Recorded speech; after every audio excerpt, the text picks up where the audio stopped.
आज की कहानी का नाम है आओ मूर्ख।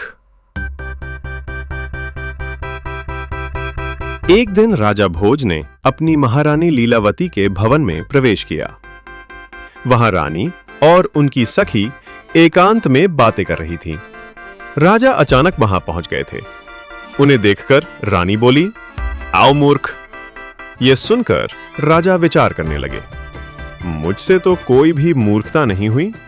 आज तक रानी ने मुझे अपशब्द भी नहीं कहा। यहां आज मैंने कौन सा मूर्खता का कार्य कर दिया? शायद इसका कोई और प्रयोजन हो। यह सोचकर राजा वहां से निकल गए और सिंहासन पर आकर बैठ गए। इस उलझन पर विचार करते रहे।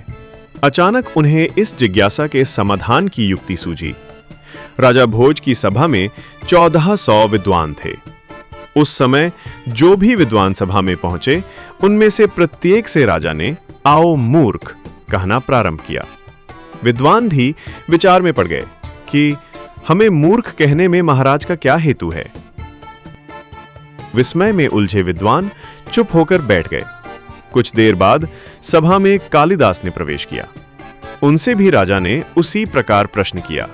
कालिदास ने तत्काल ही उत्तर दिया, खादन्न गच्छामि हसन्न जल्पे गतम, न शोचामि कृतम न मन्ये, द्वाभ्याम तृतीयो न भवामि राजन, किम कारणम भोज भवामि मूर्ख। अर्थात मैं खाते हुए मार्ग में नहीं चल रहा हूं, अधिक हंसते हुए बोलता नहीं, गई वस्तु का शोक नहीं करता, अपने किए का अभिमान भी नहीं करता, और जहां दो लोग वार्तालाप करते हों वहां मैं तीसरा गया नहीं।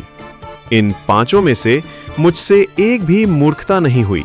फिर हे राजन, आपने मुझे मूर्ख किस प्रकार कहा? यह उत्तर सुनकर राजा समझ गए कि दो लोग वार्ता कर रहे थे और मैं तीसरा बिना सूचना वहां पहुंच गया, इसलिए मैं मूर्ख हुआ। इस प्रकार राजा भोज को अपनी भूल की अनुभूति हुई और कालिदास द्वारा समस्या का समाधान मिल गया।